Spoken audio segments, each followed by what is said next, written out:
In this lecture, I am going to finish off the summary of entire concepts of time value of money. Interest full concepts நம்ம பார்க்க போறோம். Time value of money.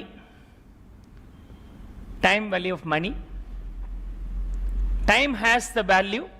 அதாவது 2020ல 2021ல இங்க இருக்கிற 100 rupees இங்க இருக்கிற 100 rupeesum ஈக்குவலான கிடையாது.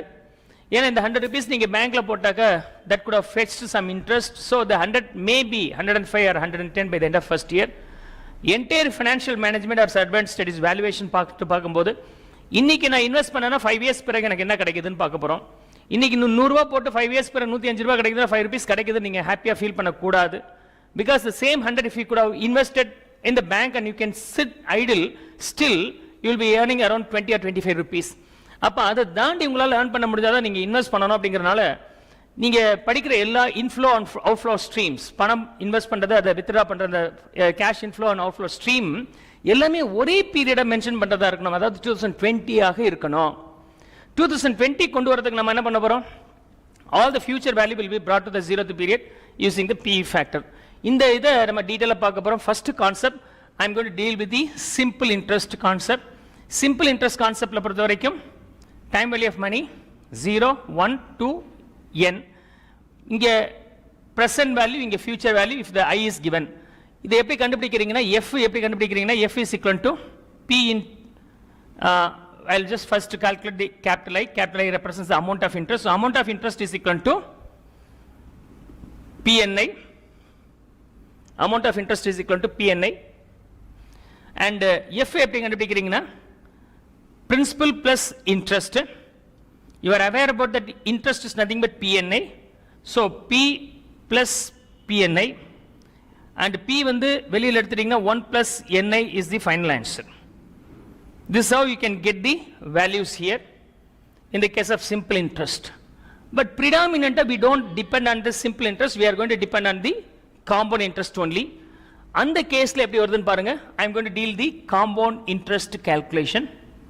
So in compound interest 0 1 2 n period, if I invest P value at the 0th period together with the I, how much it could be by the end of nth period ங்கறத நம்ம calculate பண்ண போறோம். இது எப்படி கண்டுபிடிக்கிறீங்கன்னா f is equal to p into 1 plus I to the power n. This is how we will get the value. இதுக்கு பேர் என்னன்னா present value, இது future value factor னு சொல்லலாம். future value factor னு சொல்லலாம். இதே எனக்கு f value தெரியும், p கண்டுபிடிக்கணும் அப்படினு சொன்னாக்க இதே சிமுலேட் பண்ணீங்கன்னா இந்த மாதிரி வரும். p is equal to f into 1 plus I to the power minus n னு சொல்லலாம். or f divided by 1 plus I to the power n னு சொல்லலாம். the two ways you can answer. இதே ஃபார்முலாவை I கண்டுபிடிக்கிறதுக்கு இந்த I கண்டுபிடிக்கிற இந்த ஃபார்முலா சிமுலேட் பண்ணா the formula will be this way. I is equal to nth root of f by p minus 1. I ங்கிறது rate of interest.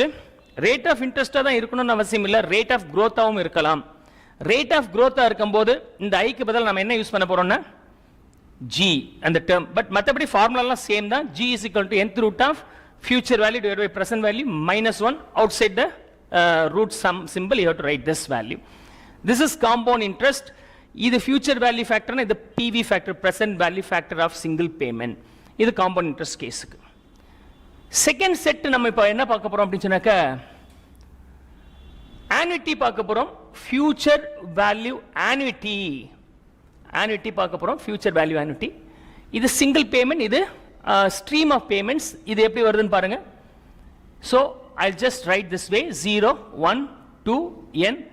every period end நான் p amount invest பண்ணாக்க together with the rate of interest how much it could be in the nth period and f எவ்வளவு இருக்கும் அப்படினு கேக்குறோம். இதுக்கு என்ன formula அப்படி சொன்னாக்க f is equal to p into 1 plus I to the power n minus 1 divided by I is the formula. இது எதுக்காக நம்ம யூஸ் பண்றோம்னா ஒவ்வொரு பீரியட் எண்ட்லயும் நான் இன்வெஸ்ட் பண்ணிட்டு வந்தாக்க அந்த டேர்ம் முடியும் போது எனக்கு எவ்வளவு கிடைக்கும், அதாவது ரெக்கரிங் டெபாசிட்.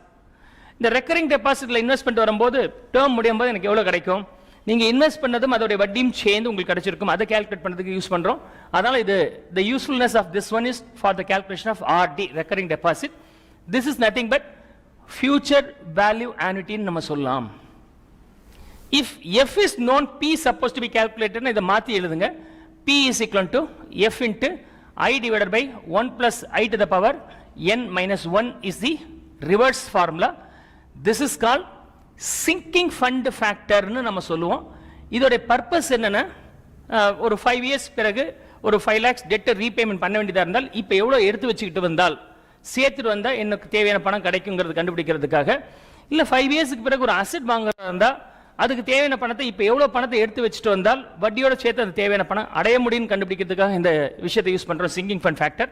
அதாவது டெட் ரீபேமெண்ட்டுக்கும் as well as asset replacementக்காகவும் நம்ம இதை யூஸ் பண்ணலாம். These are the uses.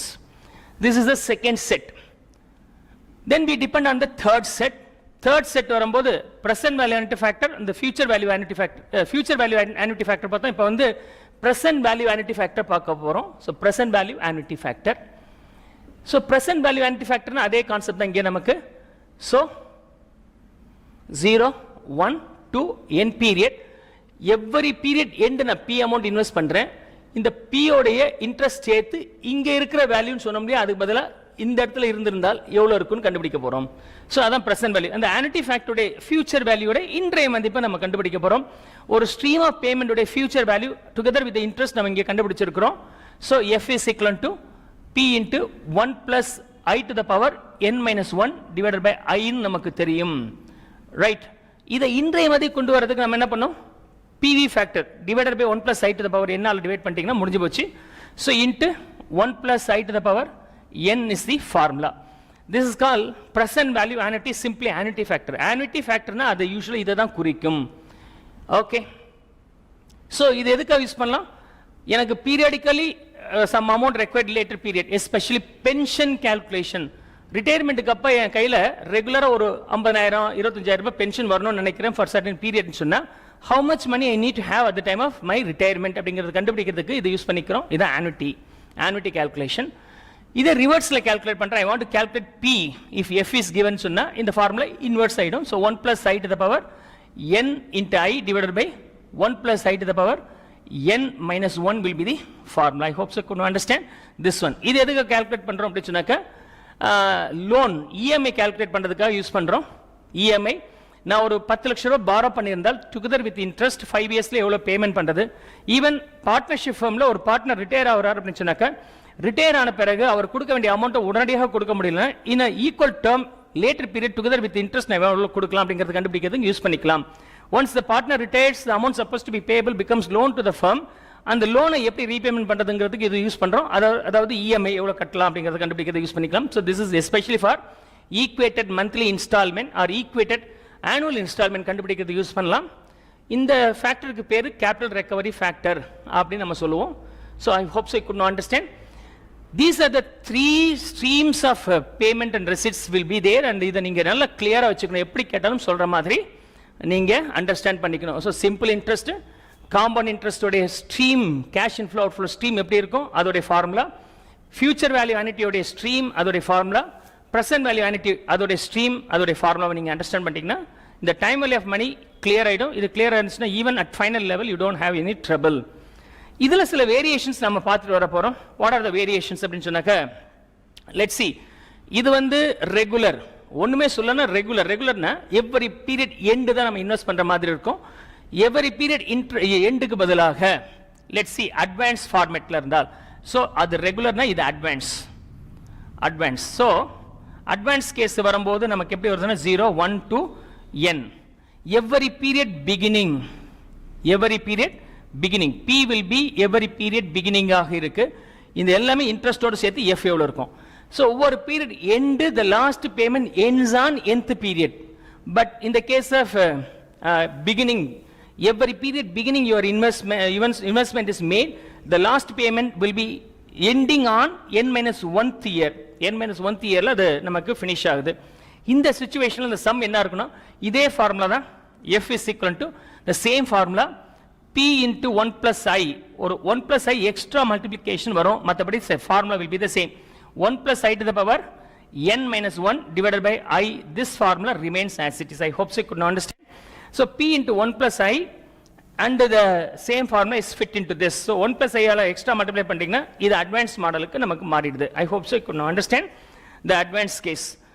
Let's see in the case of PV annuity present value of annuity கேஸ்க்கும் ரெகுலர் இதுலயே நமக்கு அட்வான்ஸ் கான்செப்ட் இருக்கு. இந்த கேஸ் ஆஃப் அட்வான்ஸ் ஓகே எப்படி இருக்க போகுது அப்படின்னு சொன்னாக்க I will just draw the same timeline. Okay, 0, 1, 2, n minus 1 and nth year. Every period beginning இந்த P amount இருக்கு. இதோட F இந்த இடத்துல எவ்வளவு இருந்திருக்கும் if rate of interest is given அப்படின்னு கேக்குறாங்க. இந்த கேஸ் வரும்போது அங்கேயும் இங்கேயும் கணக்கு கம்பேர் பண்ணி பார்த்தீங்கன்னா the formula remains same but n க்கு பதிலா n minus 1 எடுத்துக்கணும். அல்டிமேட்டா நீங்க ஒரு 1 ஆட் பண்ணிக்கணும். Okay, 5 years னு சொன்னால் you have to find out the annuity factor for 4 years, then finally you have to add 1 with the annuity factor. Formula பாருங்க, F is equal to P into 1 plus I to the power n minus 1 divided by 1 plus I to the power n minus 1 into I. Finally you have to add the 1 with this. This is the revised formula for advanced concept. இந்த annuity format மட்டும் இந்த formula இல்லாமல் நீங்க answer கண்டுபிடிக்கிறதுக்கு 1 divided by 1 plus 1 equal போட்டிங்கன்னா இது வந்து n being 1 ஆக இருக்கும்போது உங்களுடைய நான் சயின்டிஃபிக் கால்குலேட்டர்ல 2 ஆ இருக்கும்போது திரும்ப ஈக்குவல் இது மாதிரி n டைம்ஸ் நீங்க ஈக்குவல் பிரஸ் பண்ணி கிராண்ட் டோட்டல் பட்டன் பிரஸ் பண்ணீங்கன்னா உங்களுக்கு ஆட்டோமேட்டிக்கா annuity வேல்யூ உங்களுக்கு கிடைச்சிரும் in a non scientific calculator itself. So it's pretty easy. So எவ்வளவு வேரியேஷன்ஸ் நம்ம பார்த்தோம். சிம்பிள் இன்ட்ரெஸ்ட் கான்செப்ட் பார்த்தோம், cumulative interest, future value annuity, present value annuity. Okay மொத்தம் 3 தான். Compound interest, future value annuity, present value annuity தான் நம்ம predominantly use பண்ண போறோம். இதுக்கு மேல ஒண்ணும் கிடையாது. சின்ன வேரியேஷன்ஸ் நம்ம பார்த்தோம். அட்வான்ஸா இருக்கிற பதிலா மீன்ஸ் அரியரா இருக்கிற பதிலா அட்வான்ஸா இருந்தா எப்படி இருக்குன்னு நம்ம பார்த்து முடிச்சோம். அது தவிர இன்னொரு வேரியேஷன்ஸ் நம்ம பார்க்க வேண்டியது இருக்கு. இந்த கேஸ் ஆஃப் பிவி ஃபேக்டர் அதாவது PV annuity, present value annuity கேஸ்ல வரும்போது 0, 1, 2 infinity பீரியடா இருக்கும்போது perpetuity or continuous annuity. Okay, perpetuity or continuous annuity ஆக இருக்கும்போது எவ்வரி பீரியட் எண்ட் நீங்க P இன்வெஸ்ட் பண்ணிட்டே போறீங்க. எத்தனை வருஷம் வரைக்கும்? endless. அப்ப what about the F here அப்படின்னு கேட்டிங்கன்னா இதுக்கு ஃபார்முலா வந்து என்னன்னா so F is equal to P divided by I is the formula, or you can substitute anything. இது ஒண்ணும் கிடையாது. principal amount, this is nothing but interest amount like, so principal amount and this is amount of interest like, in the small I on the rate of interest like. Okay, this is how we can easily understand that. இதுதான் formula for the perpetuity, annuity with the perpetuity, இதுதான் formula. So this is the another case. So annuity ல நம்ம present value annuity ல 3 situation பார்த்தோம் and cumulative interest பார்த்து முடிச்சோம். Then apart from that a summary here. இதுல doubling period எப்படி கண்டுபிடிக்கிறீங்கன்னா நீங்க போட்ட அமௌண்ட் எந்த வருஷத்துக்குள்ள டபுள் ஆகும் அப்படின்னு சொன்னாக்க doubling period கால்குலேட் பண்றதுக்கு இதுல பொறுத்த வரைக்கும் 1 divided by n, சரி, n divided by rate of interest will be the doubling period for rate of interest. 1 divided by rate of interest will be the doubling period. Sorry, 1 divided by rate of interest will be the doubling period for simple interest calculation க்கு. doubling period for cumulative interest வரும்போது doubling period எப்படி கண்டுபிடிக்கலாம்னா we have two approximate formula rather than calculating everything in detail. Rule 72 1, rule 72 வரும்போது doubling period is equal to 72 divided by rate of interest. Rule 69 இருக்கு. Rule 69 வரும்போது doubling period is equal to 72 divided by 69 divided by rate of interest plus 0.35 will be taken. Right, so these are the things are over, and apart from that the final one, with that the entire chapter for the CA foundation will be over, as well as you need to be master of this to understand the FM perfectly. The last one is all about depreciation. இதுக்கும் depreciationக்கும் written down value methodல இருக்கக்கூடிய depreciation ஒரே வித்தியாசம். every year இது interest and interest வரும். written down value methodல every year depreciation less பண்ணுவாங்க. less பண்ண பேலன்ஸுக்கு நம்ம திரும்பவும் நம்ம டிடக்ட் பண்ணுவோம். அப்படின்னா இங்க பிளஸ்க்கு பதிலா மைனஸ் வரும். அவ்வளவுதான் வித்தியாசமே ஒழிய வேற ஒண்ணும் கிடையாது.